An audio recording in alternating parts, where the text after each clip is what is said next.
一位满头白发的妇人，在她丈夫死去的当天晚上，回到家中发现了一个同样白发苍苍的男人。她弯曲着背部对妇人说道：“我等这个机会已经足足51年9个月零4天了。”然而妇人怎么也想不到，眼前这位剃心佝偻的老者，一生中竟与622个女人有染，其中最小的芳龄17有余。这就是被很多读者认为下作的名著《霍乱时期的爱情》，因为它不仅包含了初恋时的慌张、暗恋时的纠结、热恋时的疯狂、失恋时的消沉，还展现了丧偶寡妇的风流和他们放荡任纵的偷情。故事从一张泛黄的照片娓娓道来。那时的明娜只有18岁，她长着一双杏核眼，而亚森还是个年轻的电报员。有一天，他在集市上看到了明娜，可就是这惊鸿一瞥，却让他赌上了一生的时间。从20多岁的矫健少年，等成了年逾古稀的老态龙钟。还记得那天晚上，亚森兴奋地跑回家中，高举提琴，激动地告诉妈妈：“我终于找到了生命的意义。”随即便拿起笔墨，写下了整整57页的情诗。第二天还是那个街口，两人再次相遇。他找到机会，把这份10厘米厚的爱意亲手交到了明娜手中。回家路上，亚森边跑边吐，而回到家后，他又像个婴儿般蜷缩在母亲怀里。母亲以为儿子染上了霍乱，但殊不知这是初次爱意宣泄后产生的激动和慌乱。终于，在一个暴雨天，亚森接待了一位妇女，她正是明娜的姑妈，但她什么也没送就慌忙离去。亚森有些怅然若失，可等他追出去后，才发现地上躺着一封关于明娜的回信。伴随着亚森痴痴的傻笑，两人开启了一段漫长的鸿雁往来。就连他给明娜的书信里也附上了自己的发丝，而明娜则用力地嗅着属于她的味道。就连读书时，脑海里都回荡着亚森的气息。很快，在一个幽静的夜晚，亚森闯入了明娜家的花园。在月光的映衬下，他拉响了小提琴，而明娜就在楼上静静地望着。两人近在咫尺。突然，亚森握拳言道：“请相信我绝不是意乱情迷，也不是见色起意，而是在我见到你的第一眼，就像染上了霍乱般，所到之处煎熬难耐。所以我恳求你，能赐予我痊愈的机会。”面对突如其来的表白，明娜显得有些慌乱。她虽然向往爱情，但此刻却犹豫不决。Fermina, say yes. I mean, I may not be married, but I know about love. Even if you're dying of fear, even if you're sorry later, because whatever you do, you will be sorry all the rest of your life if you say no. Believe me, I know what I'm talking about. 在过来人的期待下，明娜答应了他的示爱，但只有一个要求。Promise not to make me eat eggplant. 可电报员的身份总是不能得到父母的青睐。父亲在得知亚森是个穷小子后，蛮横地将姑妈送回了南非老家，紧接着还找到了亚森，对他晓之以理，动之以情。可年轻人的爱情总是充满了疯狂。Shoot me. There is no greater glory than to die for love.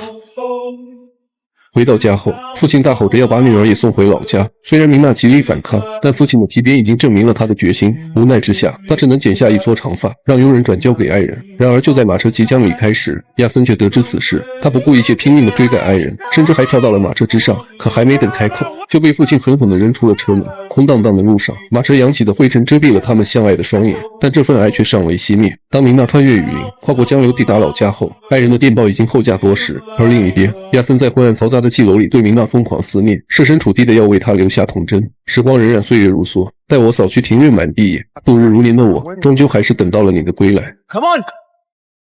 Come on! The god of the lighthouse keeper is my only friend. He does not understand. I must be here to win her home. 他一生中与622个女子有染，但唯独却等了爱人18889天。年少的我不负时间，会在午后的长椅上刻出爱的痕迹，也会在凌晨2点的海岸前呼唤你的归来。终于，我心中的女皇回来了。我假装在市场上与你邂逅，但在你错愕的目光下，我感受到你如潮而来的陌生。你的转身离去，已告诉我曾经的山盟海誓只是年少的愚痴。而在往后的日子里，我忍受了无谓的可悲。终于，在被你父亲扫地出门的憎恶中，我失去了你。你是我心中的生计，也是我无法释怀的梦魇。请原谅我，只能躲在母亲的怀里哭泣，因为我败给了时间，也败给了岁月。而与此同年，霍乱爆发，你躺在床上奄奄一息，家人为你叫来了医生。他一出场就气宇不凡，五官精致，神情沉稳，仅仅一眼便让你沦陷。而他也在第一次为你看病时就接触到了你的胸口。之后果不其然，你在父亲极力的撮合下，如愿以偿的嫁给了医生。而当全城都在庆祝富商女儿和医学世家的结合时，我只能躲在角落里苟延残喘。很快你们登上了蜜月的轮番，在最惬意的房间，你们完成了新婚的结合。再后来，你英俊洒脱的丈夫当着贵族商人的面宣告了后世的降临。终于，我没有了任何念想，也不再守身如玉，开始了长达半个世纪的艳遇之旅，以肉身之欢来抗衡内心之痛。甚至后来我还专门准备了一本日记，记录下了每一个与我发生过故事的陌生女人。就这样，我堕落在欲望的世界无法自拔，可母亲却显得有些自责。于是她求舅舅给我安排了一份帮人写信的工作，但我发现这份差事好像更受女性的喜欢。很快，我日记上的故事已经突破了3位数，而你也和你的丈夫迎来了第3个孩子。时光飞逝，今年我已40出头，就连头发也早已稀疏。有一天，你们夫妇举办了一场诗词大赛，我也去参加了。可当我看到你的丈夫仍旧红光满面、神采奕奕时，我失望至极。但旁边的妇人好像被我这股忧郁的气质深深吸引，于是我俩提前离场。在她从58上买的房子里，我完成了第500个故事的记录。可紧接着，我就遇到了那个唯一被我害死的姑娘。有一次，我们心血来潮，在对方身上都相互留下了印记，但尴尬的是，她回家后却忘了擦掉。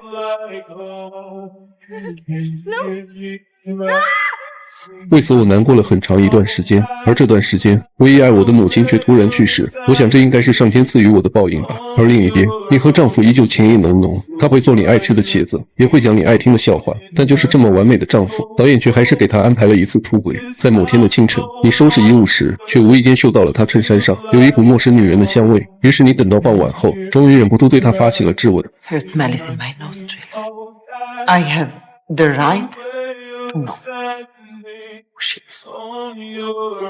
他愣了愣，随即便承认了。 Her name is Barbara Lynch. 你的心猛然颤抖了一下，但还是忍着哭腔问了下去。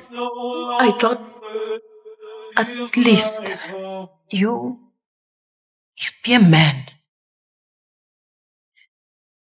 and deny the whole thing. I thought at least you'd lie to me. 他语气平和地对你讲述了那个女人的过往，没有丝毫隐瞒。 I feel as though a great weight has lifted from my shoulders. I will put an end to it. Then I'll go to my confessor and ask for absolution. 你偷偷跟着她一起见到了那个女人，她似乎很不漂亮，但你看得出你的丈夫好像动心了。你看着他和那女人分手时的不舍，心头不免一阵酸楚。你分不清这份难过究竟是对那女人的，还是对自己的。于是你们第一次有了争吵。 I think I am going to die. That would be best. Then we could both have some peace. 你一气之下回到了南非老家，与许久未见的幺妹抱头痛哭。而我再一次失去了你的消息。我找了各种女人，企图替代你的位置，但却悲哀地发现，生命中有些人根本无法替代。而与此同年，我的舅舅也去世了。我作为唯一的继承人，拥有了哥伦比亚最大的船商。有一日，在与朋友的闲聊中，他问我笔记上的故事达到多少了。我笑着回答有600多个。 Impossible. I speak the truth. 622. 可能他不知道，我心里的房间比妓院还能装。就这样，在你失踪后的第365天，我坐在电影院，不经意间的回眸，感谢上天，你终于回来了。 Thank you, God. Thank you. 原来，当初你的丈夫在走了3天3夜，出现在你眼前的那一刻，你就已经原谅了他。而我再次见到你后，脱下礼帽，微微一笑。即便你早已忘却我的模样，但只要我还能看到你，就已经知足了。终于，在一个阳光明媚的下午天，你年迈的丈夫为了救树上的鹦鹉，不慎从梯子坠落。他倒在你的怀里，说了句我至今不能忘怀的台词。 Only God knows how much I loved you. 在他去世的那天，全镇人都在为他送行，而我在听到你的方向传来一声丧钟声后，拄着拐杖就闯进了你的大房子。那一年我70岁，站在阳光正好的客厅，颤巍巍地开口 Fermina, I have waited for this opportunity for 51 years, 9 months, and 4 days. That is how long I have loved you from the first moment I cast eyes on you until now. 你被感动得一塌糊涂，诅咒我不得好死。 Get out of here! Get out! 但我莽撞而直接，受尽责骂仍坚持不懈。慢慢的，我从只能远远的观望，再到能够光明正大的与你坐在阳光下聊天。期间，你的子女反对声再次袭来。 Ridiculous at our age, but at theirs, it's revolting.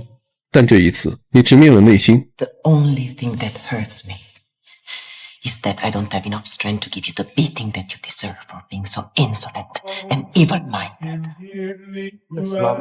Life crippled that poor man 50 years ago because he was too young, and now you want to do it because we are too old.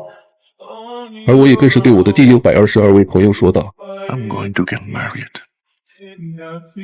终于在你丈夫去世后的第3个月里，我们再次携手轻谈。然而半个世纪已经过去了，两个老人干枯消瘦，垂老矣。我们相携走向花园的那张长椅，长椅上50年前刻下的痕迹已被岁月腐蚀，但所幸现在物是人未非，感谢上天垂怜，我们都还活着。最后我问船长，有没有什么办法能让轮船永不靠岸，也永不待客？船长愣了愣，说只有一个办法，就是在船头升起霍乱的标志，那样他就不会被任何人打扰。没有任何幸福能让我与你并肩斜看夕阳沉沦，静待岁月老去，相媲美的事物了。 My crown goddess, we're going to stay like this. 好了，霍乱时期的爱情已经全部更新完毕，再细致的解说也无法比拟原著。我是小无聊电影，期待与你的每一次相遇。 I love you.